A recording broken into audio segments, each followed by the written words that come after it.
Eric, back at the Naturopath. Thank you for coming back to my channel and checking it out. We've got some really interesting topics today. Lots of stuff to talk about. First question is, can a hunter-gatherer diet improve my gut? I've had that question posed to me several times by people now through this YouTube channel. So I read an interesting study that was conducted in 2018 and I've called this video "Switching to a Hunter-Gatherer's Lifestyle May Increase Diversity in Children's Microbiota." So a study was conducted in 2018 in Venezuela, a South American country, where they got 5 adults, including 2 children, well, I suppose with 2 children, and they went away for 14 days basically in, I think it's called Yacuana Estate or Yacuana Forest, or there was a small area where indigenous people are living in Venezuela, in this small state somewhere, where these people, this experiment was conducted with this group of 5 adults and 2 children. Basically they lived an indigenous lifestyle for a 14-day period where they're eating lots of cassava root. So cassava is a long tuberous root, extremely high in fiber, that's consumed quite a lot by people in many different South American countries. The root's boiled for quite a considerable time. I think it's probably to remove lectins or anti-nutrients from it. But cassava's consumed incredible amounts by people. And you can imagine extremely high fiber, literally no fat at all in this, how it's going to really improve the gut.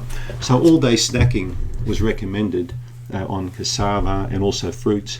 But they had 2 meals a day, and the meals consisted basically of a bowl of a kind of gruel or soup with a tiny little bit of probably some local bird that they caught out of a tree, or a frog or something like that. So it was only very small amounts of protein in a soup. They were eating cassava. They also had plantain bananas, they had pineapple, and they had various just little things that they would find in the forest. So this was basically eating off the land for 2 weeks. And during this time they were swabbing the adults and the children's nose, their skin. They did a fecal swab to look at the bacteria in the colon, and they certainly found changes in the children's microbiota. They found a considerable biodiversity, but not in the adults, but more in the children. Well, if you think about kids are going to be touching stuff more, they're going to be putting stuff more in their mouth. These are young children. Adults are going to be sitting there, all conservative, walking around probably in their Nike shoes and all this kind of stuff, looking at all the forest, thinking it's all nice, but they want to get back to their iPads and their Facebook. But the kids were just exploring everything. This just goes to show that if you give people just a standard kind of off the land diet, you're going to improve this. The gut is seriously going to improve it, which is going to really help your health. No Coca-Cola in the jungle. You can't just dial a pizza and get an Uber guy to deliver a pizza when you're in the rainforest with the jungle. You've got to eat what's around. And that's what we should be doing, people. Growing some food, eating natural food, getting away from the processed stuff, because it's killing our microbiota. That's what it's doing. It's really defining and narrowing down the bacteria that we've got in our digestive system, but also it's defining the bacteria we have in our nose, in our ears, in our face, on our skin, everywhere.